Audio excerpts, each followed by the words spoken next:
मैंने 35 लाख रुपए खर्च करके दुनिया की लिमिटेड एडिशन मोटरसाइकिल खरीदी थी, लेकिन मेरे पड़ोसी ने उसे सिर्फ 3,000 रुपए में कबाड़ वाले को बेच दिया और ऊपर से बड़े गर्व से मुझसे कहने लगा कि उसने मेरा कचरा साफ कर दिया है और अब मुझसे 1500 रुपए सेवा शुल्क भी मांग रहा है। मैंने ना कोई हंगामा किया और न ही गुस्सा दिखाया, बस बाइक की खरीद, रसीद और मॉडिफिकेशन की पूरी लिस्ट उठाई और सीधे पुलिस स्टेशन पहुंच गया। अब मैं भी देखना चाहता था कि जब पुलिस उसे बताएगी कि इस मामले की न्यूनतम सजा 10 साल से शुरू होती है, तब उसके चेहरे की मुस्कान बचती है या नहीं। मेरा नाम जो हैंग है, मैं बस एक साधारण नौकरी करने वाला इंसान हूँ, लेकिन मैंने अपनी 2 साल की पूरी कमाई लगाकर एक limited edition Kawasaki Ninja H2 खरीदी थी। उसके हर एक पार्ट को मैं खजाने की तरह संभालता था। उसके इंजन की आवाज मेरे लिए दुनिया का सबसे खूबसूरत संगीत थी और उसकी बॉडी की हर लाइन ताकत से भरी हुई लगती थी। मॉडिफिकेशन तो जैसे एक अंतहीन गड्ढा था। इटली से मंगवाए गए ब्रेम्बो ब्रेक कैलिपर की एक जोड़ी ही 10,000 से ज्यादा की थी। स्वीडन के ओलिंस टॉप ग्रेड शॉक एब्जॉर्बर 20,000 के थे और पूरी टाइटेनियम स्कॉर्पियन एग्जॉस्ट सिस्टम की कीमत भी 20,000 थी। कुल मिलाकर सिर्फ मॉडिफिकेशन पर ही 1,20,000 रुपए से ज्यादा खर्च हो चुके थे। ये बाइक सिर्फ एक वाहन नहीं थी, ये मेरी जवानी की याद थी, साधारण जिंदगी से लड़ने का मेरा सबसे बड़ा सहारा थी। मैंने उसे बिल्डिंग के नीचे एक ऐसे कोने में पार्क किया था जहां किसी को कोई परेशानी नहीं होती थी। हर शाम ऑफिस से लौटकर मैं पहले उसे साफ करता था, फिर ऊपर अपने घर जाता था। बाइक पार्क करने के तीसरे दिन मुझे एक फोन आया। कॉल मेरे पड़ोसी वांग जियानजुन की थी। वह मेरे सामने वाले फ्लैट में रहता था। लगभग 50 साल का रिटायर्ड मजदूर था और हमेशा दूसरों के मामलों में टांग अड़ाने का शौकीन था। किसने समय पर कचरा नहीं फेंका, किसने गाड़ी सही जगह पार्क नहीं की, हर बात में उसकी राय होती थी। लोग उसकी उम्र का सम्मान करते थे, इसलिए उससे बहस करने से बचते थे। हेलो, क्या तुम श्याओ झो हो? फोन उठाते ही उसकी आवाज में अजीब सा घमंड था। जी अंकल, मैं ही हूँ। कोई काम था? मैंने पूछा। नीचे जो मोटरसाइकिल खड़ी है वो तुम्हारी है ना? ये सुनते ही मेरा दिल धक से रह गया। हाँ, मेरी है। क्या हुआ? बहुत परेशानी कर रही थी। उसकी आवाज और ऊंची हो गई। हर दिन वहाँ खड़ी रहती थी, लोगों के चलने में दिक्कत होती थी। मैंने भौहें सिकोड़ ली। बाइक तो फूलों की क्यारी के पास एक खाली जगह पर खड़ी थी और किसी का रास्ता बिल्कुल नहीं रोकती थी। अंकल, वह जगह किसी को परेशान नहीं कर रही थी। क्या मतलब परेशान नहीं कर रही थी? मैं कह रहा हूँ तो कर रही थी। उसने मेरी बात बीच में ही काट दी। लेकिन चिंता मत करो, मैंने तुम्हारे लिए उसका इंतजाम कर दिया है। ये सुनते ही मेरे मन में बुरा अंदेशा पैदा हो गया। क्या मतलब इंतजाम कर दिया? मैंने पूछा। बेच दिया। उसकी आवाज में घमंड साफ झलक रहा था। मेरा एक कबाड़ वाले दोस्त है, मैंने उसे बेच दिया। मेरा दिमाग सुन्न हो गया। मैंने तुम्हारी बाइक बेच दी। क्या बुरा किया? 2 पहिए और लोहे के कुछ टुकड़े ही तो थे। 3,000 रुपए मिल गए। तुम्हें तो मेरा शुक्रिया अदा करना चाहिए। मेरी 35 लाख की बाइक उसकी नजर में सिर्फ 3,000 की कबाड़ थी और ऊपर से मुझे उसका धन्यवाद भी करना था। मैंने फोन कसकर पकड़ लिया। मेरी उंगलियों के जोड़ सफेद पड़ गए, लेकिन मैंने खुद को शांत रखा। गुस्सा एक पल में चरम पर पहुंचा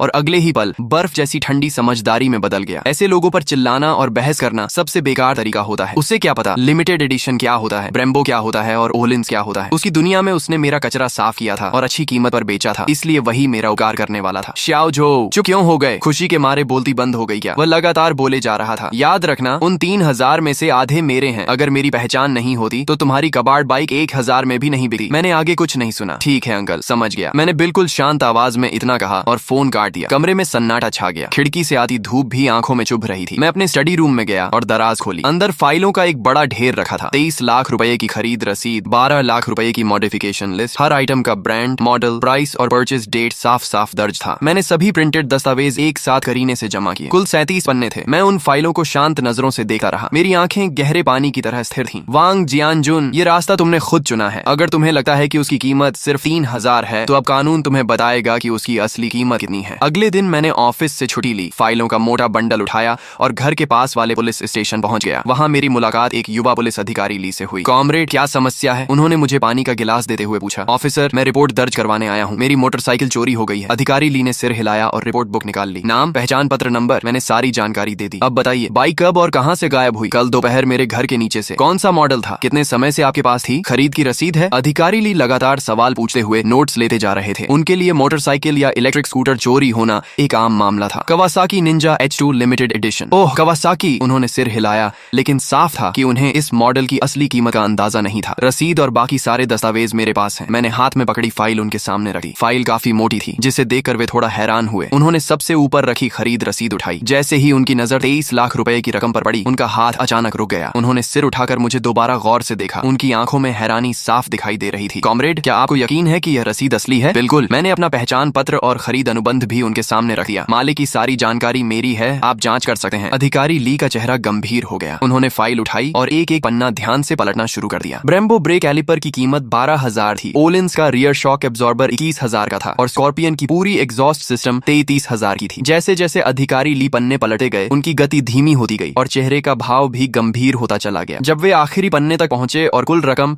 3,54,000 रुपए देखी तो उन्होंने गहरी सांस खींच ली। उनके पास बैठे एक उम्रदराज पुलिस अधिकारी भी आगे झुककर फाइल देखने लगे। कुछ देर बाद अधिकारी ली बोले, मुझे इस मामले की जानकारी हमारे स्टेशन इंचार्ज को देनी होगी। ये कहकर वे फाइल उठाकर जल्दी जल्दी स्टेशन इंचार्ज के ऑफिस की ओर चले गए। मुझे पता था कि मामला अब उसी दिशा में जा रहा है जिसकी मैंने उम्मीद की थी। कुछ हजार रुपए की बाइक चोरी होना और 3.5 लाख रुपए की बाइक चोरी होना पुलिस की नजर में दो बिल्कुल अलग स्तर की घटनाएं थी। पहले मामले में शायद सिर्फ रिपोर्ट लिखी जाती और आपको घर जाकर इंतजार करने को कहा जाता, लेकिन दूसरे मामले में स्पेशल इन्वेस्टिगेशन टीम बनती और तय समय में केस सुलझाने का दबाव होता। कुछ मिनट बाद एक मध्यम उम्र के अधिकारी जिनके कंधे पर 2 पट्टियां और एक सितारा लगा था, अधिकारी ली के साथ बाहर आए। आप मिस्टर जो हैं? उन्होंने पूछा। जी, मैंने खड़े होकर जवाब दिया। मैं इस थाने का प्रभारी हूँ, मेरा नाम झांग है। नमस्ते इंस्पेक्टर झांग, मैंने सम्मान से कहा। अधिकारी ली ने मुझे सारी जानकारी दे दी है। उन्होंने मेज पर रखी फाइलों की ओर इशारा किया। इन सभी दस्तावेजों की कॉपी सबूत के तौर पर रखी जाएगी। आपका मामला बहुत बड़ा है और इसकी प्रकृति भी गंभीर है। हमारा थाना इसे बेहद गंभीरता से ले रहा है। हम तुरंत एक स्पेशल टीम बनाकर जांच शुरू करेंगे और जल्द से जल्द आपकी बाइक वापस लाने की कोशिश करेंगे। मैंने सिर हिलाकर धन्यवाद दिया और फिर कहा, लेकिन जिसने मेरी बाइक ली है शायद मैं जानता हूँ कि वह कौन है। यह सुनते ही इंस्पेक्टर झांग की आंखें चमक उठी। कौन? उन्होंने तुरंत पूछा। मेरा पड़ोसी वांग जियानजुन। इसके बाद मैंने पिछली शाम फोन पर हुई पूरी बातचीत शब्दशः उन्हें सुना दी। मेरी बात खत्म होते ही कमरे में सन्नाटा छा गया। इंस्पेक्टर झांग की भौहें कसकर सिकुड़ गईं। तुम कहना चाहते हो कि तुम्हारे पड़ोसी ने 3.5 लाख रुपए की बाइक को कबाड़ समझकर 3,000 रुपए में बेच दिया? जी, फोन पर उसने यही कहा था। और उसने तुमसे उन 3,000 में से 1,500 रुपए भी मांगे? जी। इंस्पेक्टर झांग कुछ पल चुप रहे। इतने साल पुलिस सेवा में रहने के बावजूद शायद उन्होंने भी ऐसा अजीब मामला कभी नहीं देखा था। ये सिर्फ चोरी नहीं थी, ये मूर्खता, लालच और अज्ञानता का मिश्रण था। अधिकारी ली ने बगल में बैठे वरिष्ठ पुलिसकर्मी से धीरे से पूछा, सर, यह चोरी का मामला है, गबन का है या किसी और की संपत्ति को अवैध रूप से बेचने का? बुजुर्ग अधिकारी ने सिर हिलाया। जो भी हो, रकम 3 लाख से ज्यादा है। इतनी बड़ी राशि में सजा कम से कम 10 साल से शुरू होती है। उनके मुंह से निकला 10 साल। मेरे कानों में अलग ही वजन लेकर गूंजा। वह सिर्फ एक संख्या नहीं थी, वह न्याय का भार था। इंस्पेक्टर झांग ने तुरंत फोन उठाया और आदेश दिया, सभी यूनिट ध्यान दें, 3 मिनट में नीचे इकट्ठा हों, हम मौके पर जा रहे हैं। फिर उन्होंने मेरी ओर देखकर कहा, मिस्टर जो, आपने बहुत समझदारी दिखाई। आपने निजी झगड़ा करने के बजाय कानून पर भरोसा किया। यही सबसे सही तरीका था। अब आगे का काम हमें करने दीजिए। मैंने सिर हिलाया। मुझे पता था कि असली तमाशा अब शुरू होने वाला था। ऑफिस से बाहर निकलते ही मैंने देखा कि कई पुलिसकर्मी तैयार खड़े थे। अधिकारी ली ने मेरी ओर देखकर कहा, चलो इस वांग जियानजुन से मिलते हैं। पुलिस की गाड़ी बिना सायरन बजाए चुपचाप हमारे अपार्टमेंट के नीचे आकर रुकी। मैं, इंस्पेक्टर झांग, अधिकारी ली और 2 अन्य पुलिसकर्मी गाड़ी से उतरे। दोपहर का समय था। सोसाइटी में कई बुजुर्ग और बच्चे घूम रहे थे। जैसे ही लोगों ने पुलिस वालों को हमारी बिल्डिंग की ओर जाते देखा, सबकी नजरें हमारी तरफ मुड़ गईं। हम सीढ़ियां चढ़कर वांग जियानजुन के घर के सामने पहुंचे। अधिकारी ली ने दरवाजा खटखटाया। कौन है? अंदर से उसकी चिड़ी हुई आवाज आई। पुलिस, दरवाजा खोलो। अधिकारी ली की आवाज साफ और मजबूत थी। अंदर अचानक सन्नाटा छा गया। करीब 10 सेकंड बाद दरवाजा थोड़ा सा खुला। वांग जियानजुन ने आधा चेहरा बाहर निकाला। जैसे ही उसने पुलिस वालों और उनके पीछे खड़े मुझे देखा, वह एक पल के लिए स्तब्ध रह गया। अधिकारी साहब, आप लोग किसे ढूंढ रहे हैं? उसने बनावटी मासूमियत से पूछा। इंस्पेक्टर झांग आगे बढ़े और अपना पहचान पत्र दिखाया। एक चोरी के मामले में तुमसे पूछताछ करनी है। चोरी? उसकी आंखें तेजी से घूमी। फिर उसने दरवाजा पूरा खोल दिया और मेरी ओर उंगली दिखाते हुए जोर से बोला, अरे, अगर उस कबाड़ बाई की बात है तो आपको मेरा पक्ष भी सुनना चाहिए। मैंने तो भलाई की थी, नीचे बेकार जगह घेर कर रखी थी, इसलिए मैंने उसे हटवा दिया। अब यह लड़का उल्टा पुलिस बुला लाया। बताइए, क्या कोई ऐसे एहसान का बदला देता है? वह ऐसे बोल रहा था जैसे असली पीड़ित वही हो। शोर सुनकर आसपास के पड़ोसी भी बाहर निकल आए। क्या हुआ? इतनी पुलिस क्यों आई है? सुना है बाइक का मामला है। वही नई बाइक जो झो ने खरीदी थी। इतनी सुंदर बाइक कबाड़ कैसे हो गई? लोग आपस में फुसफुसाने लगे। मैं अब भी चुपचाप खड़ा था और उसे बोलने दे रहा था। इंस्पेक्टर झांग ने बिना भाव बदले पूछा, वांग जियानजुन, हमारे कुछ सवाल हैं, सच सच जवाब देना। क्या वह बाइक तुमने बेची थी? हाँ, मैंने बेची थी, उसने सीना ठोके हुए कहा। 3,000 रुपए में बेची और आधे पैसे इसे देने वाला था, लेकिन इसने तो सीधे पुलिस बुला ली। किसने तुम्हें किसी और की संपत्ति बेचने का अधिकार दिया? इंस्पेक्टर झांग की आवाज ठंडी हो गई। अधिकार? वह बाइक सार्वजनिक जगह घेर कर खड़ी थी। मैं भी इस सोसाइटी का निवासी हूँ, इसलिए मुझे उसे हटाने का हक है और मैंने तो उसके लिए पैसे भी बनवा दिए। मैंने उसकी मदद की है। भीड़ में कई लोग हंस पड़े। ऐसी दलील उन्होंने पहले कभी नहीं सुनी थी। इंस्पेक्टर झांग ने बहस करने की जरूरत नहीं समझी। उन्होंने अधिकारी ली से एक दस्तावेज लिया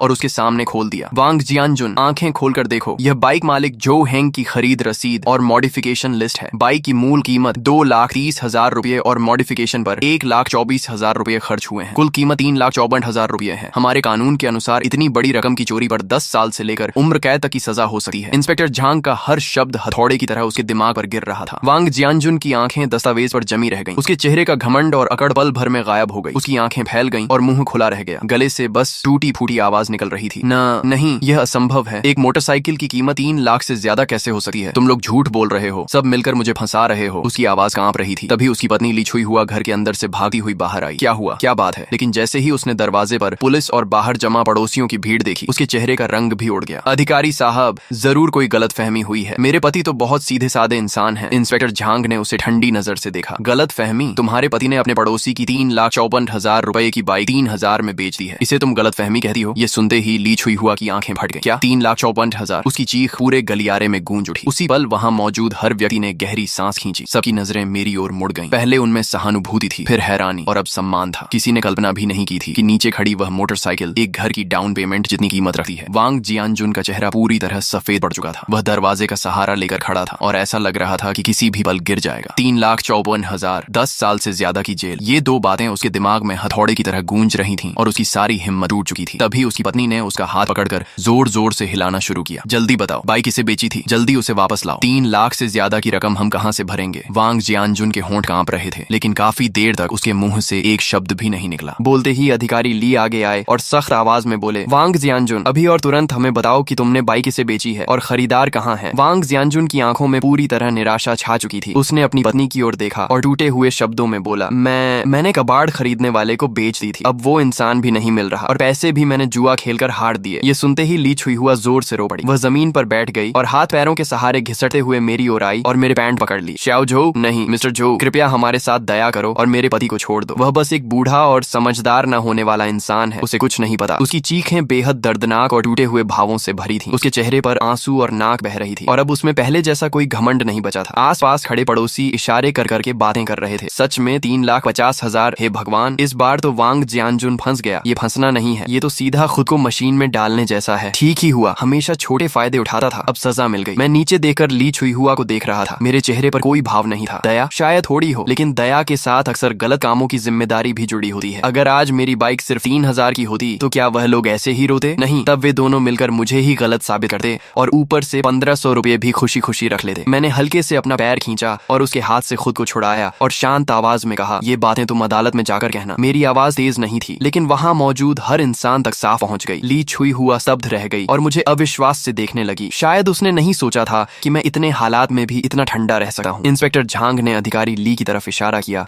और ली और एक अन्य पुलिसकर्मी आगे आए और वांग जियानजुन को दोनों तरफ से पकड़ लिया। वांग जियानजुन, तुम पर चोरी का आरोप है, अब तुम्हें कानून के तहत पूछताछ के लिए थाने ले जाया जाता है, उन्होंने कहा और ठंडी हथकड़ी उसकी कलाई पर लगा दी। हथकड़ी की क्लिक आवाज उसके पूरे जीवन के अहंकार का अंतिम फैसला जैसी लग रही थी। वांग जियानजुन पूरी तरह टूट गया। उसे लगभग घसीटे हुए ले जाया जा रहा था और वह बड़बड़ा रहा था, नहीं, ऐसा नहीं हो सकता, ये 3 लाख से ज्यादा कैसे हो सकती है? ली छुई हुआ आगे भागने की कोशिश करने लगी, लेकिन एक महिला पुलिसकर्मी ने उसे रोक दिया। आप लोग उसे नहीं पकड़ सकते, वह बूढ़ा है, उसकी तबीयत ठीक नहीं है। इंस्पेक्टर झांग ने गंभीर आवाज में कहा, यह कानून का राज्य है, यहाँ उम्र का बहाना नहीं चलता। उसने अपराध किया है, उसे जिम्मेदारी लेनी होगी। अब रोना बंद करो और सबसे पहले उस खरीदार को ढूंढने की कोशिश करो और बाइक वापस लाओ। यही तुम्हारे पास सजा कम करने का एकमात्र रास्ता है। इसके बाद वह मेरी तरफ मुड़े और बोले, मिस्टर जो, आप भी हमारे साथ आने चलकर बयान दीजिए। मैंने सिर हिलाया और हम सब लोगों की भीड़ के सामने नीचे उतर आए। नीचे पहले से ही पूरी सोसाइटी जमा थी। जैसे ही लोगों ने वांग जियानजुन को हथकड़ी में बाहर आते देखा, भीड़ में हलचल मच गई। मैं पीछे पीछे चल रहा था, मेरा चेहरा शांत था। मैंने लोगों की बातें सुनी। ये लड़का तो बहुत सख्त निकला, कोई रहम नहीं किया। सख्त क्या? अगर तुम्हारी 30 लाख की चीज होती तो तुम क्या करते? सही किया, ऐसे आदमी पर नरमी नहीं होनी चाहिए। मैं लगभग हंस ही पड़ा। सच में, जैसा बाप वैसा बेटा। उसके बाप ने 35 लाख की बाइक को 3,000 में बेच दिया और उसे लगता है कि 5,000 युआन देकर सब कुछ निपटा देगा। तुम्हें लगता है मेरी बाइक की कीमत सिर्फ 5,000 है? एक मोटरसाइकिल की आखिर कितनी कीमत होगी? 5,000 कम नहीं होते। वांग बिन की आवाज बेहद अधीर थी। ज्यादा नखरे मत दिखाओ, मैं बता रहा हूँ, अगर मेरे पापा को कुछ भी हुआ तो तुम्हारा भी अच्छा नहीं होगा। यह एक खुली धमकी थी। मुझे गुस्सा नहीं आया, बल्कि मैं मुस्कुरा दिया। ठीक है, मैं इंतजार करूंगा। और हाँ, तुम्हें एक बात याद दिला दूं, तुम्हारी ये कॉल कंप्लेनेंट को धमकाने और जुडिशियल फेयरनेस में बाधा डालने के दायरे में आती है और मैंने पूरी रिकॉर्डिंग भी कर रखी है। इतना कहकर मैंने सीधे फोन काट दिया। फोन की दूसरी तरफ वांग बिन का चेहरा शायद हरा पड़ गया होगा। मैंने मोबाइल की रिकॉर्डिंग स्टेशन इंचार्ज झांग के सामने चला दी। झांग साहब का चेहरा तुरंत इतना गंभीर हो गया मानो उससे पानी टपकने लगे। बहुत बढ़िया, क्या परिवार है। बूढ़ा अज्ञान और बेखौफ, छोटा घमंडी और दबंग, ये लोग खुलेआम कानून को चुनौती दे रहे हैं। उन्होंने वॉकी टॉकी उठाया और ठंडी आवाज में आदेश दिया, टेक्निकल टीम, अभी इसी नंबर की लोकेशन ट्रेस करो। एक्शन टीम तैयार रहे। आज मैं पूरे परिवार को सीधा अंदर भेजूंगा। सीसीटीवी फुटेज जल्दी ही निकाल ली गई। झांग साहब के गुस्से की वजह से पुलिस स्टेशन की एफिशिएंसी अपने चरम पर पहुंच गई थी। कॉलोनी के गेट वाले कैमरे में कल दोपहर का दृश्य साफ दिखाई दे रहा था। एक पुरानी इलेक्ट्रिक 3 व्हीलर एक तिरपाल से ढकी मोटरसाइकिल को लादे धीरे धीरे इलाके से बाहर निकल रही थी। हालांकि बाइक ढकी हुई थी, लेकिन उसका खास शेप और साइज साफ बता रहा था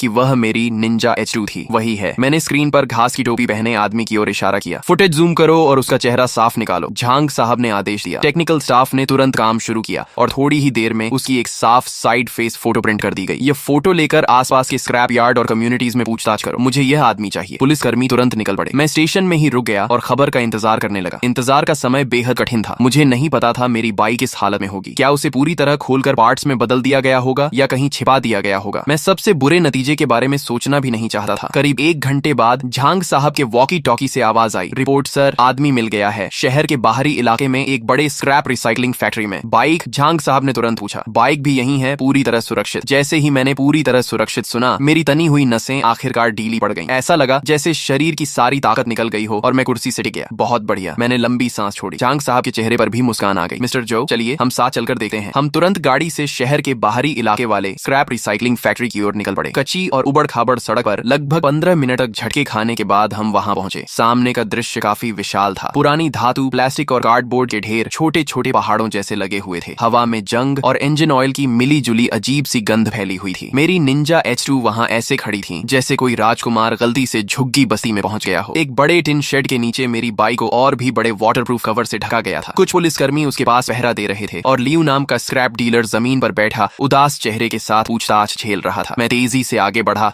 और एक झटके में कवर हटा दिया। वही परिचित कवासाकी ग्रीन रंग फिर से मेरी आंखों के सामने था। बाइक थोड़ी गंदी हो गई थी, उस पर धूल जमी हुई थी। बाएं साइड मिरर पर हल्की सी खरोंच थी। इसके अलावा सब कुछ ठीक था। Brembo brake calipers, Olin suspension और अक्रापोविच एग्जॉस्ट सब अपनी जगह मौजूद थे। मैंने हाथ बढ़ाकर बाइक की ठंडी बॉडी को हल्के से छुआ। दिल में अनगिनत भाव उमड़ पड़े। ऐसा लग रहा था जैसे कोई खोया हुआ खजाना वापस मिल गया हो। ऑफिसर ली उस समय बॉस लियू का बयान लिख रहे थे। बताओ क्या हुआ था? लियू रोने जैसा चेहरा बनाकर बोला, ऑफिसर मैं बेगुनाह हूँ। उस वांग नाम के आदमी ने कसम खाकर कहा था कि यह उसके बेटे की बेकार पड़ी टूटी फूटी बाइक है जो जगह घेर रही है और वह इसे हटवाना चाहता है। मुझे बाइक अच्छी लगी तो मैंने एक सवाल पूछ लिया। उसने कहा 3000 युआन दो और अभी ले जाओ। मुझे भी शक हुआ था। ये बाइक किसी भी तरह कबाड़ नहीं लग रही थी, लेकिन मैंने सोचा मुफ्त का मौका है, छोड़ना बेवकूफी होगी, इसलिए मैंने उसे 3000 दिए और बाइक ले आया। ऑफिसर ली ने ठंडी आवाज में कहा, यह साफ साफ स्टोलन प्रॉपर्टी खरीदने का मामला है। तुम जानते थे कि सामान की ओरिजिन संदिग्ध है, फिर भी सस्ते में खरीद लिया। लियू ने जल्दी से सफाई दी। मेरा ऐसा इरादा नहीं था। बाइक लाने के बाद मुझे भी लगने लगा कुछ गड़बड़ है। ये बाइक बहुत नई थी, इसके पार्ट्स में पहचान भी नहीं पा रहा था, लेकिन महसूस हो रहा था कि ये बेहद महंगे हैं। मैं एक स्क्रैप कलेक्टर हूँ, ऐसी चीज खोलने की हिम्मत कैसे करता। मैंने बस सोचा था पहले इसे छिपा देता हूँ, फिर मामला शांत होने पर किसी बाइक एक्सपर्ट से पूछूंगा और अच्छी कीमत पर बेचने की कोशिश करूंगा। मैं कसम खाता हूँ मैंने इंजन तक स्टार्ट नहीं किया। उसकी बातों ने दूसरी तरफ से मेरी बाइक की वैल्यू साबित कर दी। एक स्क्रैप कलेक्टर तक समझ गया था कि यह कोई साधारण बाइक नहीं है। सिर्फ वांग जियानजुन जैसा अज्ञानी और घमंडी इंसान ही इसे कबाड़ समझ सकता था। झांग साहब मेरे पास आए और मेरे कंधे पर हाथ रखा। मिस्टर जो, हमने अपना वादा निभा दिया, आपकी बाइक वापस मिल गई। धन्यवाद झांग साहब, और सभी ऑफिसर्स का भी बहुत बहुत धन्यवाद। मैंने दिल से उनका धन्यवाद किया। यह तो हमारा कर्तव्य है, झांग साहब ने कहा। अब यह बाइक केस से जुड़ा सबूत है, इसलिए फिलहाल हमारी कस्टडी में रहेगी। जब केस की सुनवाई पूरी हो जाएगी तब इसे आपको वापस सौंप दिया जाएगा। मैंने समझदारी से सिर हिलाया। इसके अलावा नुकसान सिर्फ खरोंच तक सीमित नहीं है। यह एक लिमिटेड एडिशन बाइक है। किसी भी गैर आधिकारिक तरीके से इसे हिलाने या स्टोर करने से इसकी पेंट सरफेस, इलेक्ट्रिकल सिस्टम और परफॉर्मेंस पर संभावित असर पड़ सकता है। इन सबकी प्रोफेशनल इंस्पेक्शन और असेसमेंट होनी चाहिए। मेरी बात सुनकर झांग साहब एक पल के लिए चौंके, फिर सिर हिलाया। तुम सही कह रहे हो, हम तुम्हारी राय पूरी तरह अप्रेजल एजेंसी तक पहुंचाएंगे। अब मामला लगभग खत्म हो चुका था। चोरी का सामान भी मिल गया था और आरोपी भी पकड़ लिए गए थे। वांग जियानजुन पर चोरी का आरोप लगभग तय हो चुका था। जहां तक बॉस लियू की बात ही, वह चोरी का सामान खरीदने के अपराध से नहीं बच सकता था, लेकिन क्योंकि उसने पूरा सहयोग किया था और बाइक भी सुरक्षित थी, इसलिए संभवतः उसे हल्की सजा मिलेगी। इसी दौरान दूसरी टीम के पुलिसकर्मियों से भी खबर आई। वांग जियानजुन का बेटा वांग बिन उसकी अपनी कंपनी में मिल गया था और उसे भी पुलिस स्टेशन लाया जा चुका था। झांग साहब ने मेरी तरफ देकर मुस्कुराते हुए कहा, मिस्टर जो, आज स्टेशन में काफी हलचल होने वाली है, चलिए वापस चलते हैं और देखते हैं कि उस लड़के के पास अब क्या कहने को बचा है। हम स्टेशन लौटे। अंदर प्रवेश करते ही मैंने देखा कि एक सूट पहना हुआ, बालों में चमकदार तेल लगाए एक युवा आदमी इंतजार वाली कुर्सी पर अधीरता से बैठा हुआ था। वह वांग बिन था। उसके बगल में ली छुई हुआ रोते हुए उससे कुछ कह रही थी। जैसे ही उसने मुझे देखा, वह तुरंत खड़ा हुआ और तेजी से मेरी तरफ आया। तुम ही जो हेंग हो? उसने मुझे ऊपर से नीचे तक देखा। उसकी आंखों में तिरस्कार भरा हुआ था। मैं तुम्हें आखिरी मौका देता हूँ, 1 लाख युआन लेकर मामला खत्म कर दो, वरना मैं तुम्हें इस शहर में जीना मुश्किल कर दूंगा। मैंने उसकी तरफ देखा और मुझे हंसी आ गई। उसे अभी तक समझ ही नहीं आया था कि स्थिति क्या है, या फिर यूं कहें कि अपनी पूरी जिंदगी में वह पैसे और रुतबे से हर समस्या हल करता आया था। उसे लगता था कि 1 लाख युआन और एक धमकी मुझे झुका देगी। तुम वांग बिन हो सही, मैंने शांत स्वर में कहा। बोलने से पहले मैं तुम्हें 2 कानूनी बातें समझने की सलाह दूंगा। पहली, विशेष रूप से बड़ी राशि वाली चोरी किसे कहते हैं। दूसरी, क्रिमिनल केस में पब्लिक प्रोसिक्यूशन प्रिंसिपल क्या होता होता है। क्रिमिनल केस ऐसा मामला नहीं है जिसे तुम चाहो तो निजी समझौते से खत्म कर दो। मेरी बात सुनकर वांग बिन का चेहरा सख्त हो गया। उसे उम्मीद नहीं थी कि मैं उससे कानून की बात करूंगा। तुम मुझे ये सब मत सिखाओ। तुम्हें बस ज्यादा पैसे चाहिए। इतना दिखावा क्यों कर रहे हो? 2 लाख युआन, यह मेरी आखिरी सीमा है। अगर अब भी नहीं माने तो मुझे कठोर कदम उठाने पड़ेंगे। तभी पीछे से झांग साहब आ गए। उनका चेहरा बेहद गंभीर था। वांग बिन, उनकी आवाज ज्यादा ऊंची नहीं थी लेकिन अधिकार से भरी हुई थी। ये पुलिस स्टेशन है, तुम्हारी कंपनी नहीं। यहाँ शिकायतकर्ता को धमकाने की हिम्मत तुम्हें किसने दी? झांग साहब के कंधे पर लगे पुलिस रैंक को देकर वांग बिन की अकड़ तुरंत आधी रह गई। मैंने उन्हें धमकाया नहीं, मैं तो बस समझौता करना चाहता था। समझौता? झांग साहब ने ठंडी हंसी हंसते हुए कहा, तुम्हारे पिता ने 35 लाख युआन की चीज चुराई और तुम 2 लाख युआन देकर समझौता करना चाहते हो। काफी समझदार हिसाब लगाते हो। और फोन पर मिस्टर जो को धमकाने वाली रिकॉर्डिंग भी हमारे पास मौजूद है। जुडिशियल फेयरनेस में बाधा डालने और मलिशियस डेफेमेशन का एक और आरोप जोड़ लो। लगता है तुम अपने पिता का साथ देने जेल जाना चाहते हो। झांग साहब की हर बात वांग बिन के दिल पर हथौड़े की तरह पड़ रही थी। उसके माथे पर ठंडा पसीना आ गया। आखिरकार उसे समझ में आया कि यह कोई छोटी मोटी परेशानी नहीं थी जैसी वह पहले संभालता आया था। उसके बगल में बैठी ली छुई हुआ तो डर के मारे रोना भी भूल चुकी थी और सिर्फ कांप रही थी। ऑफिसर, गलतफहमी है, सब गलतफहमी है। वांग बिन का स्वर अचानक नरम हो गया। उसने चेहरे पर जबरदस्ती मुस्कान लाने की कोशिश की जो रोने से भी ज्यादा बदसूरत लग रही थी। मैं अभी बिजनेस ट्रिप से लौटा हूँ, मुझे पूरी बात पता नहीं थी। गुस्से में गलती हो गई, कृपया बुरा मत मानिए। मेरे पिताजी ने जानबूझकर ऐसा नहीं किया, बस उम्र के कारण उनका दिमाग ठीक से काम नहीं कर रहा था। लेकिन झांग साहब उसकी बातों में आने वाले नहीं थे। जानबूझकर किया या नहीं इसका फैसला कानून करेगा। अभी वांग जियानजुन पर चोरी का आरोप है, लियू पर चोरी का सामान खरीदने का और तुम पर जुडिशियल फेयरनेस में बाधा डालने का। तुम सबकी जांच होगी। ऑफिसर ली, इन माँ बेटे को भी पूछताछ कक्ष में ले जाइए और अलग अलग पूछताछ कीजिए। ऑफिसर ली आगे बढ़े और उन्हें चलने का इशारा किया। वांग बिन का चेहरा पूरी तरह सफेद पड़ गया। उसने मदद की उम्मीद में मेरी तरफ देखा लेकिन मैंने केवल ऐसा भाव दिया मानो मैं कुछ नहीं कर सकता। अगर पहले समझदारी दिखाई होती तो आज यह दिन नहीं देखना पड़ता। जब उन्हें ले जाया गया तो ऑफिस आखिरकार शांत हो गया। झांग साहब ने मुझे एक गिलास पानी दिया। मिस्टर जो, आपको यह तमाशा देखना पड़ा। कोई बात नहीं, दुनिया बड़ी है और हर तरह के लोग होते हैं। झांग साहब ने आह भरी। सच है, यह परिवार जरूरत से ज्यादा बिगड़ चुका है। मैंने अभी वांग बिन की जांच करवाई है। उसकी खुद की एक छोटी कंपनी है और बाहर भी वह हमेशा दबंगई करता फिरता है। उसे लगता है कि पैसा हर समस्या हल कर सकता है। इस बार उसे लॉ बेस्ड सोसाइटी की अच्छी शिक्षा मिलेगी। इसके बाद सब कुछ तय प्रक्रिया के अनुसार चलता गया। वांग जियानजुन ने चोरी के अपराध को पूरी तरह स्वीकार कर लिया। बॉस लियू ने भी माना कि उसने लालच में आकर संदिग्ध स्रोत वाली बाइक सस्ते में खरीद ली थी। वांग बिन और ली छुई हुआ भी रिकॉर्डिंग और कानून के दबाव के सामने सारी सच्चाई बताने पर मजबूर हो गए। क्योंकि सबूतों की चेन पूरी थी और तथ्य स्पष्ट थे, इसलिए मामला जल्द ही प्रोसिक्यूटर ऑफिस को भेज दिया गया। उधर मैंने भी एक वकील नियुक्त कर लिया जो सिविल कॉम्पेंसेशन लॉ सूट संभालने वाला था। मेरी मांग बहुत सीधी थी। पहली, वांग जियानजुन की क्रिमिनल रिस्पॉन्सिबिलिटी तय हो और किसी भी हालत में उसे माफी न मिले। दूसरी, वह मेरी सारी आर्थिक हानि की भरपाई करे। इसमें बाइक की डिप्रिशिएशन कॉस्ट, प्रोफेशनल इंस्पेक्शन और रिपेयर फीस, साथ ही बाइक चोरी होने के दौरान मेरे ट्रांसपोर्टेशन एक्सपेंसेस भी शामिल थे। वकील ने मेरे सारे बिल्स और सबूतों की जांच के बाद अनुमान लगाया कि कॉम्पेंसेशन कम से कम 40 लाख युआन होगा, उससे कम नहीं। जब यह खबर वांग बिन तक पहुंची तो सुना गया कि उसने गुस्से में घर का एक एंटीक वेस तोड़ दिया। अगले कुछ दिनों में मैं पूरी कॉलोनी का मशहूर व्यक्ति बन गया। लोग मुझे सम्मान और डर के मिश्रण वाली नजरों से देखने लगे। अब कोई भी मेरे घर के सामने गलत तरीके से गाड़ी पार करने या सीढ़ियों में कचरा फेंकने की हिम्मत नहीं करता था। पूरी कॉलोनी का माहौल जैसे अचानक सुधर गया था। दूसरी तरफ वांग जियानजुन का परिवार सबकी नजरों में गिर चुका था। वे तरह तरह के तरीके अपनाने लगे। पहले रिश्तेदारों और दोस्तों के जरिए मुझसे सिफारिश करवाने की कोशिश की लेकिन मैं किसी से नहीं मिला। बाद में वांग बिन ने पैसे से मामला खत्म करने की कोशिश की। उसने कॉम्पेंसेशन की रकम 20 लाख से बढ़ाकर 30 लाख और फिर 35 लाख तक कर दी। लेकिन मैंने अपने वकील से हर बार साफ इनकार करवा दिया। ये पैसे का मामला नहीं था बल्कि सिद्धांत का था। कुछ लोगों को एक बार इतनी जोर से चोट पहुंचानी पड़ती है कि वे जिंदगी भर सम्मान करना सीख जाएं। जब उन्हें लगा कि कोई रास्ता नहीं बचा है तो ली छुई हुआ हर किसी के सामने रो रो कर कहने लगी कि मैं निर्दयी हूँ और उनके पूरे परिवार को बर्बाद करना चाहता हूँ। कुछ ऐसे बुजुर्ग जो सच्चाई नहीं जानते थे या हमेशा बीच बचाव करना चाहते थे, वे भी मेरी आलोचना करने लगे। मॉरल किडनैपिंग हमेशा कुछ लोगों का सबसे सस्ता हथियार होता है, लेकिन मैंने किसी से बहस नहीं की। मैंने चुपचाप एक दस्तावेज प्रिंट किया और बिल्डिंग के नोटिस बोर्ड पर चिपका दिया। वह प्रोसिक्यूटर ऑफिस द्वारा जारी किया गया वांग जियानजुन का अरेस्ट अप्रूवल नोटिस था। उसके नीचे मैंने अपने हाथ से एक पंक्ति लिखी थी, अज्ञानता अपराध से बचने का बहाना नहीं है, कानून के सामने सभी बराबर हैं। नोटिस बोर्ड के सामने मेरी वह घोषणा। उस अरेस्ट अप्रूवल नोटिस की फोटोकॉपी किसी भी बहस या सफाई से कहीं ज्यादा ताकतवर साबित हुई। जो पड़ोसी पहले मुझे बड़ा दिल रखने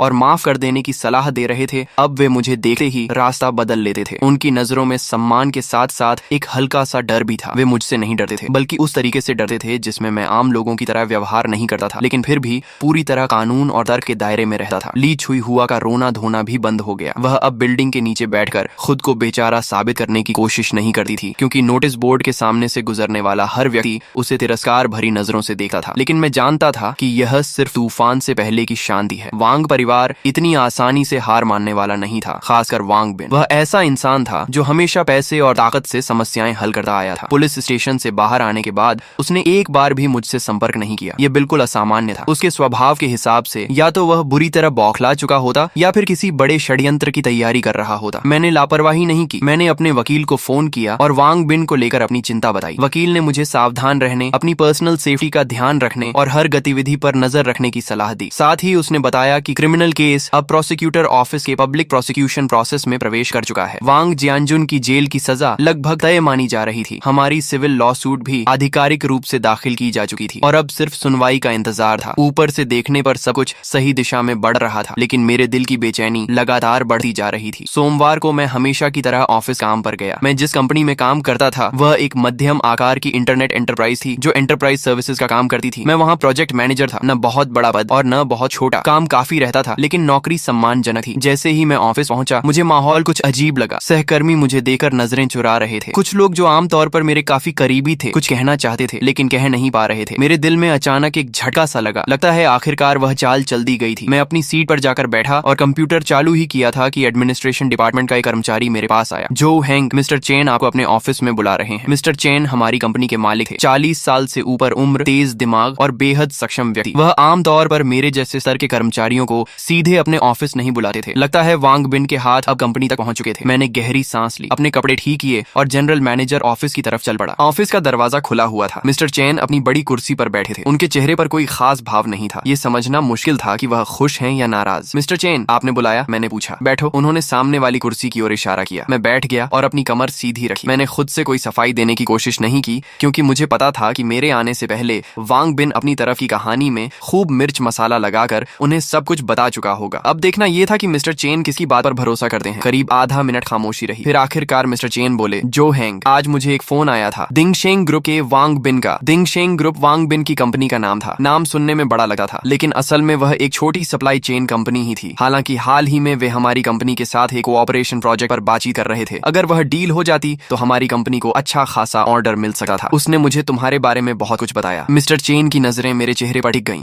जैसे वह मेरी प्रतिक्रिया पढ़ना चाहते हो। उसका कहना है कि तुम एक बुजुर्ग पड़ोसी को जेल भिजवाने पर तुले हुए हो। उसने यह भी कहा कि तुम ब्लैकमेल कर रहे हो और 40 लाख युआन का कॉम्पेंसेशन मांग रहे हो। उसका दावा है कि तुम्हारा कैरेक्टर प्रॉब्लमैटिक है और तुम्हें कंपनी में रखना हमारे लिए रिस्क हो सकता है। उन्होंने वांग बिन की बातों को शांत स्वर में दोहराया, लेकिन मैं महसूस कर सकता था कि इस शांति के पीछे एक निर्णय लेने वाले व्यक्ति की गहरी जांच छिपी हुई थी। शायद मेरी नौकरी का भविष्य इसी बातचीत पर निर्भर था। मैंने तुरंत विरोध नहीं किया। जब वह बोल चुके तब मैंने धीरे से कहा, मिस्टर चेन, क्या उसने आपको बताया कि मेरे उस पड़ोसी ने मेरे साथ क्या किया था? मिस्टर चेन ने सिर हिलाया। नहीं, उसने बस इतना कहा कि यह एक मामूली पड़ोसी विवाद था। मैं मुस्कुरा दिया। मेरे पास एक मोटरसाइकिल है जिसे मैंने 35 लाख युआन में खरीदा था। मेरे पड़ोसी ने मेरी गैर मौजूदगी में उसे कबाड़ समझकर सिर्फ 3000 युआन में बेच दिया। फिर उसने मुझे फोन करके कहा कि वह मुझे 1500 युआन हिस्सा देने को तैयार है। उसके बाद उसका बेटा यानी वांग बिन मुझे फोन पर धमकाने लगा कि मैं 5 लाख युआन लेकर मामला खत्म कर दूं। जब मैंने मना कर दिया तो वह पुलिस स्टेशन तक आ गया और पुलिस वालों के सामने मुझे धमकाने लगा कि वह मुझे इस शहर में जीने नहीं देगा। क्या उसने आपको यह सब बताया? मेरी हर बात के साथ मिस्टर चेन की भौहें और सिकुड़ती गईं। जब मैं बोल चुका तो उनका चेहरा काफी गंभीर हो चुका था। मैंने अपना ब्रीफकेस खोला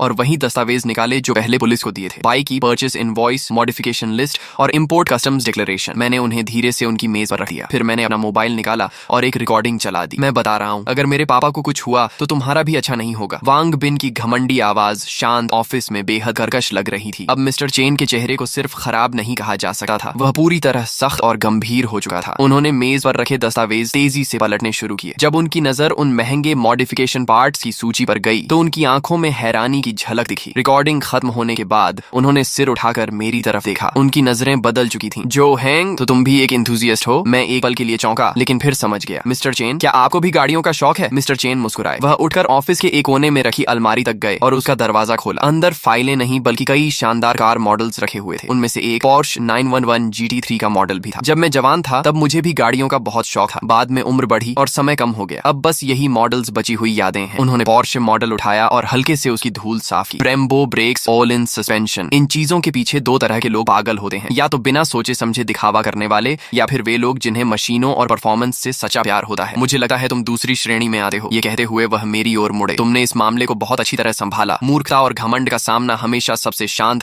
और सबसे तेज हथियार से करना चाहिए, ताकि सामने वाले को जिंदगी भर याद रहने वाला सबक मिले। हमारी कंपनी को तुम्हारे जैसे प्रिंसिपल वाले, रूल्स मानने वाले और लॉजिकल सोच रखने वाले कर्मचारियों की जरूरत है, न कि वांग बिन जैसे घमंडी और कानून को न मानने वाले बेवकूफों की। मेरे दिल पर रखा भारी पत्थर आखिरकार हट गया। मैंने सही अंदाजा लगाया था। मिस्टर चेन ऐसे इंसान थे जो खुद सोचते थे और तथ्यों के आधार पर फैसला लेते थे। जहां तक दिंगशेंग ग्रुप के साथ कोऑपरेशन प्रोजेक्ट की बात है, मिस्टर चेन वापस अपनी कुर्सी पर बैठे। उन्होंने मेज पर रखा फोन उठाया और इंटरनल लाइन मिलाई। दिंगशेंग ग्रुप के साथ चल रही कोऑपरेशन नेगोशिएशन तुरंत समाप्त की जाती है। कारण यह है कि मैं ऐसी कंपनी के साथ काम नहीं कर सकता जो बिजनेस कोऑपरेशन का इस्तेमाल हमारी कंपनी के इंटरनल अफेयर्स में हस्तक्षेप करने और हमारे कर्मचारियों को धमकाने के लिए करती हो। मुझे डर है कि भविष्य में वे हमारी कंपनी को भी इसी तरह दबाव में लेने की कोशिश करेंगे। उन्होंने फोन रख दिया और मेरी तरफ देखकर संतोष भरी मुस्कान दी। जो हैंग, तुम्हारी वजह से मुझे एक महत्वपूर्ण बात समझ में आई। तुमने समय रहते कंपनी के लिए एक बड़ा खतरा भी टाल दिया। जब मैं उनके ऑफिस से बाहर निकला तो मुझे लगा जैसे बाहर की धूप भी पहले से ज्यादा चमकदार हो गई हो। रास्ते में कुछ सहकर्मी मिले। उनके चेहरों पर पहले जो चिंता और सहानुभूति थी वह अब जिज्ञासा और सम्मान में बदल चुकी थी। स्पष्ट था कि दिंगशेंग ग्रुप के साथ डील कैंसिल होने की खबर कंपनी में फैल चुकी थी। मैंने ज्यादा कुछ नहीं कहा, बस हल्की मुस्कान के साथ सिर हिलाया और अपनी सीट पर वापस आकर बैठ गया। मुझे पता था कि वांग बिन की मेरी करियर में रुकावट डालने की कोशिश पूरी तरह नाकाम हो चुकी थी। सिर्फ नाकाम ही नहीं,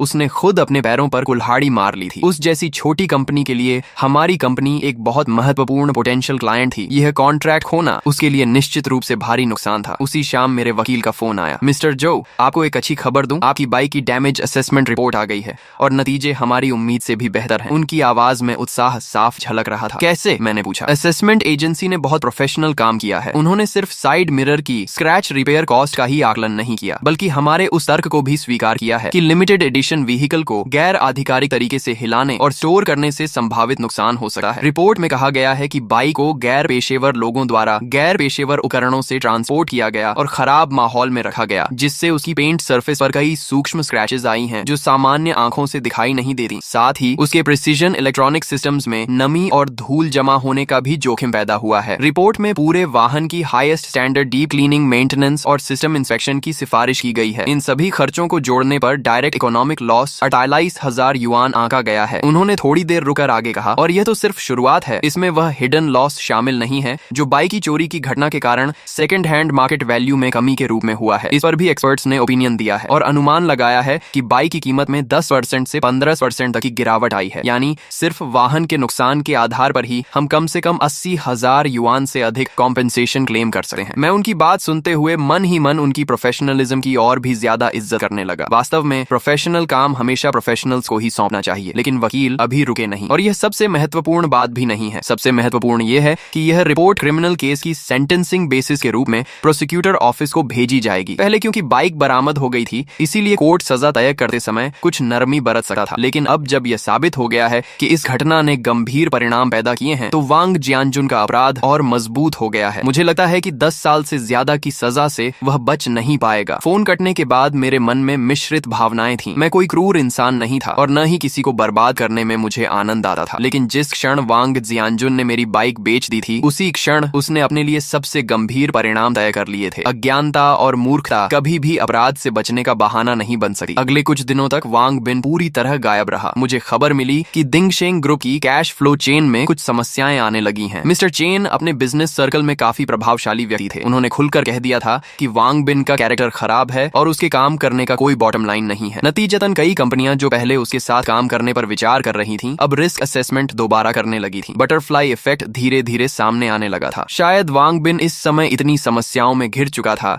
कि मेरे पीछे पड़ने का समय ही नहीं बचा था। उधर ली छुई हुआ ने भी मानो किस्मत के आगे हार मान ली थी। वह न तो फिर कभी दिखाई दी और न ही किसी को सिफारिश के लिए भेजा। दुनिया का नियम ही यही है, जब आप पर्याप्त दृढ़ता और सिद्धांत दिखाते हैं तो परेशान करने वाले लोग अपने आप दूर हो जाते हैं। सिविल लॉ सूट की सुनवाई 1 महीने बाद तय हुई, जबकि वांग जियानजुन का क्रिमिनल ट्रायल उससे पहले शुरू हो गया। सुनवाई वाले दिन मैं विक्टिम के रूप में कोर्ट में मौजूद था। वहां मैंने एक बार फिर वांग जियानजुन को देखा। सिर्फ 1 महीने के भीतर वह जैसे 10 साल बूढ़ा हो गया था। उसके आधे से ज्यादा बाल सफेद हो चुके थे, पीठ झुक गई थी और उसकी आंखों में डर और निराशा साफ दिखाई दे रही थी। जब प्रोसिक्यूटर ने इंडाइटमेंट पढ़ना शुरू किया और विस्तार से बताया कि उसने मेरी मोटरसाइकिल को कैसे अवैध रूप से बेचा और कैसे उसे गंभीर नुकसान पहुंचाया, तो उसका पूरा शरीर कांपने लगा। जब मेरे वकील ने 35 लाख युआन की परचेस इनवॉइस और लगभग 50,000 युआन की डैमेज रिपोर्ट सबूत के रूप में पेश की, तो कोर्ट रूम में बैठे लोगों ने हैरानी से सांस खींच ली। वांग जियानजुन का डिफेंस लॉयर यह साबित करने की कोशिश कर रहा था कि उसके पास चोरी करने की सब्जेक्टिव इंटेंट नहीं थी और यह सिर्फ अज्ञानता में हुई गलती थी, लेकिन लोहे जैसे मजबूत सबूतों के सामने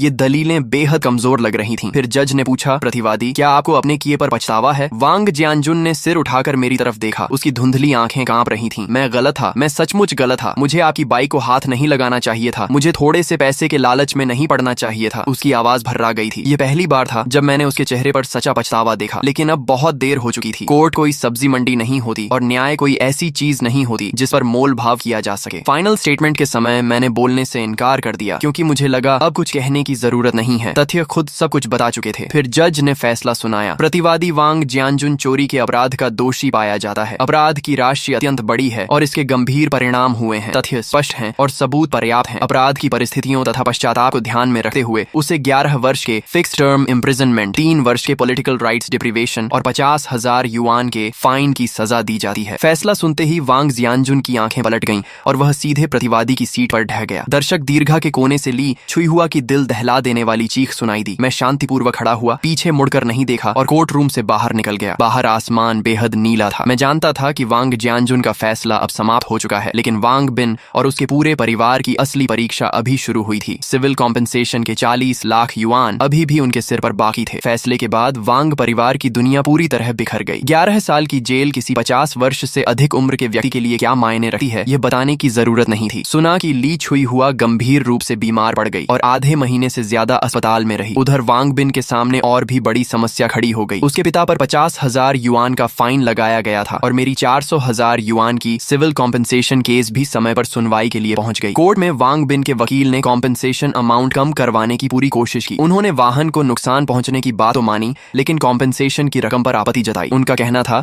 कि खासकर second hand market value reduction वाला हिस्सा केवल अनुमान है और उसका कोई कानूनी आधार नहीं है। लेकिन मेरे वकील बिल्कुल शांत रहे। उन्होंने एक नया सबूत पेश किया। देश की सबसे प्रतिष्ठित यूज्ड व्हीकल असेसमेंट एजेंसी द्वारा जारी की गई प्रोफेशनल इवैल्यूएशन रिपोर्ट। उस रिपोर्ट में विस्तार से बताया गया था कि मेरी लिमिटेड एडिशन निंजा H2 को चोरी किए जाने और लंबे समय तक खराब वातावरण में रखने के कारण उसकी कलेक्शन वैल्यू और मार्केट सर्कुलेशन वैल्यू को स्थायी नुकसान पहुंचा है। रिपोर्ट का निष्कर्ष था कि उसकी वैल्यू लॉस लगभग 80,000 से 120,000 युआन के बीच है। हमने बीच का आंकड़ा लेते हुए 100,000 युआन का दावा किया। ये रिपोर्ट किसी भारी मुक्के की तरह साबित हुई जिसने विपक्षी वकील की बची खुची उम्मीदों को भी चकनाचूर कर दिया। अंततः कोर्ट ने लगभग पूरी तरह मेरे दावों का समर्थन किया और फैसला सुनाया कि वांग जियानजुन और उसके परिवार को मेरी सभी आर्थिक हानियों की भरपाई करनी होगी। कुल कॉम्पेंसेशन अमाउंट 366,000 युआन तय की गई। पहले से लगाए गए 50,000 युआन के क्रिमिनल फाइन को जोड़ दिया जाए तो वांग परिवार को कुल मिलाकर 430,000 युआन से ज्यादा की रकम चुकानी थी। एक साधारण नौकरी पेशा परिवार के लिए यह रकम किसी पहाड़ से कम नहीं थी और वांग बिन के लिए तो यह ऐसा झटका था जिससे उबरना आसान नहीं था। फैसला आने के अगले ही दिन से उसने अपनी संपत्ति बेचनी शुरू कर दी। उनका वह पुराना घर जिसमें वे 20 साल से ज्यादा समय से रह रहे थे, बिक्री के लिए बाजार में डाल दिया गया। ली छुई हुआ के गहने, उसकी BMW कार और यहाँ तक कि उसकी कंपनी के महंगे ऑफिस इक्विपमेंट तक सेकंड हैंड वेबसाइट्स पर बेचने के लिए डाल दिए गए।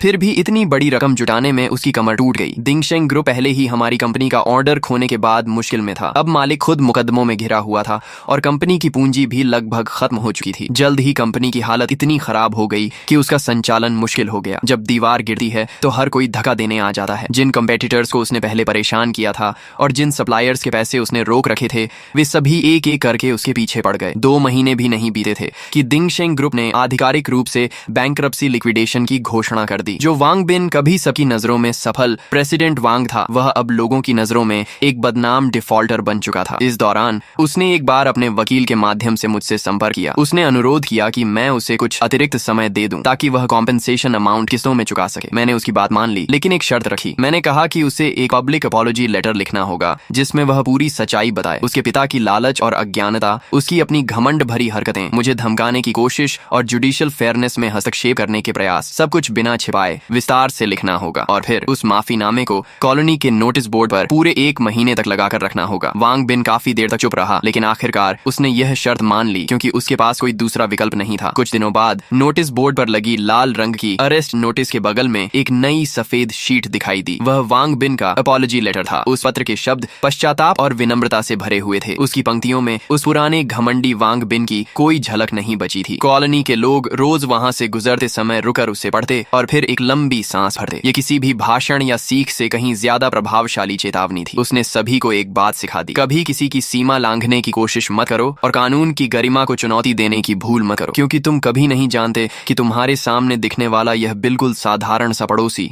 असल में किस ताकत और किस सिद्धांत के सहारे खड़ा है। मेरी मोटरसाइकिल भी आखिरकार पुलिस स्टेशन से वापस मिल गई। मैं उसे शहर के सबसे अच्छे सर्विस सेंटर में ले गया और वहां उसकी सबसे कॉम्प्रिहेंसिव मेंटेनेंस और रेस्टोरेशन करवाई। कॉम्पेंसेशन के पैसों का एक हिस्सा उसी में खर्च हो गया और बाकी रकम मैंने बचा कर रख दी। जिंदगी मानो फिर से अपने पुराने रास्ते पर लौट आई थी। मैं अब भी वही साधारण प्रोजेक्ट मैनेजर था जो हर दिन मेट्रो पकड़कर ऑफिस जाता था। लेकिन जब मैं दोबारा अपनी कवासाकी निंजा H2 पर बैठा, थ्रॉटल घुमाया और उस परिचित इंजन रोर को सुना तो मेरा मन पहले जैसा नहीं रहा था। अब वह बाइक सिर्फ साधारण जिंदगी के खिलाफ मेरा हथियार नहीं थी, बल्कि मेरे सिद्धांतों पर टिके रहने और न्याय की रक्षा करने का एक मेडल बन चुकी थी। एक शाम मैं शहर की एक्सप्रेसवे पर बाइक चला रहा था कि हेलमेट के ब्लूटूथ ईयरफोन में फोन बज उठा। कॉल मिस्टर चेन की थी। जो हैंग, कहाँ हो? उन्होंने पूछा। सर, बाहर बाइक चला रहा हूँ, मैंने जवाब दिया। तुम्हें एक अच्छी खबर देनी है। उनकी आवाज बेहद खुश लग रही थी। वांग बिन वाला प्रोजेक्ट तो कैंसिल हो गया था ना, लेकिन उस प्रोजेक्ट की क्लाइंट कंपनी को हमारी कंपनी में काफी दिलचस्पी हो गई है। उन्होंने सुना कि हमने अपने एम्प्लॉय की रक्षा के लिए कोऑपरेशन छोड़ दी और वे हमारी कॉर्पोरेट कल्चर से बहुत प्रभावित हुए। आज उन्होंने आधिकारिक रूप से हमारे साथ कॉन्ट्रैक्ट साइन कर लिया है। कॉन्ट्रैक्ट अमाउंट वांग बिन वाले प्रोजेक्ट से 3 गुना बड़ा है और सबसे मजेदार बात, उनकी कंपनी के बॉस एक सीनियर मोटरसाइकिल एंथुसियास्ट हैं। उन्होंने खास तौर पर तुम्हें मिलने के लिए कहा है। कह रहे थे कि ओलिन सस्पेंशन ट्यूनिंग पर तुमसे चर्चा करनी है। फोन पर मिला। यह निमंत्रण मेरे लिए अप्रत्याशित था, लेकिन मैं जल्दी ही समझ गया कि शायद यह मेरी जिंदगी का एक बड़ा अवसर हो सकता है। ठीक है सर, मैं कभी भी उपलब्ध हूँ, मैंने कहा। मिस्टर चेन हंस पड़े। अच्छा, मैं तुम्हें बाद में वीचैट पर एड्रेस भेजता हूँ, अच्छे से तैयार होकर आना, हमारी कंपनी की इज्जत मत डुबो देना। फोन कट गया और मेरे दिल में एक गर्माहट सी भर गई। उनकी बातें मजाकिया जरूर थीं, लेकिन उनमें अपनापन साफ झलक रहा था। उन्होंने मुझे सिर्फ एक एम्प्लॉई नहीं बल्कि ऐसा इंसान माना था जिसे आगे बढ़ाना और सही लोगों से मिलवाना चाहिए। ऐसा विश्वास पैसे से नहीं खरीदा जा सकता। शुक्रवार शाम 7 बजे मैं मिस्टर चेन द्वारा भेजे गए एड्रेस पर पहुंचा। वह शहर के बीचों बीच स्थित एक टॉप लेवल प्राइवेट क्लब था। बाहर कोई साइन बोर्ड नहीं था, सिर्फ एक भारी एबनी वुड डोर थी। दरवाजे पर खड़े अटेंडेंट ने विनम्रता से मेरी पहचान की पुष्टि की और फिर मुझे अंदर ले गया। क्लब का इंटीरियर लो की लेकिन बेहद लग्जूरियस था। हर छोटी बड़ी डिटेल असाधारण टेस्ट को दर्शा रही थी। मिस्टर चेन गुआनलान नाम के प्राइवेट रूम में मेरा इंतजार कर रहे थे। जब मैंने दरवाजा खोला तो देखा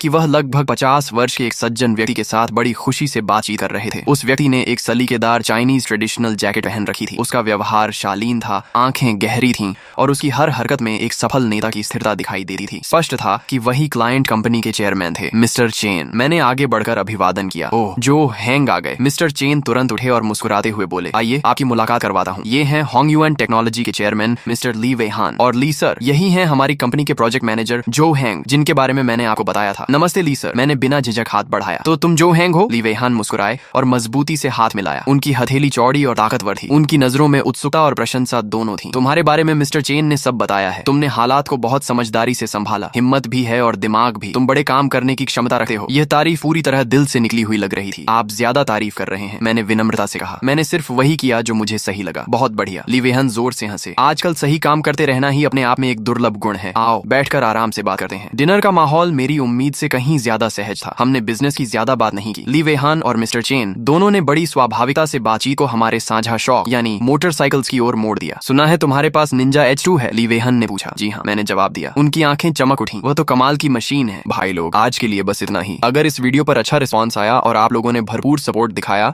तो मैं कल ही इसका नेक्स्ट पार्ट अपलोड कर दूंगा। वीडियो पसंद आई हो तो लाइक कर देना, चैनल सब्सक्राइब कर लेना और कमेंट में जरूर बताना कि आपको स्टोरी कैसी लगी। मिलते हैं नेक्स्ट पार्ट में।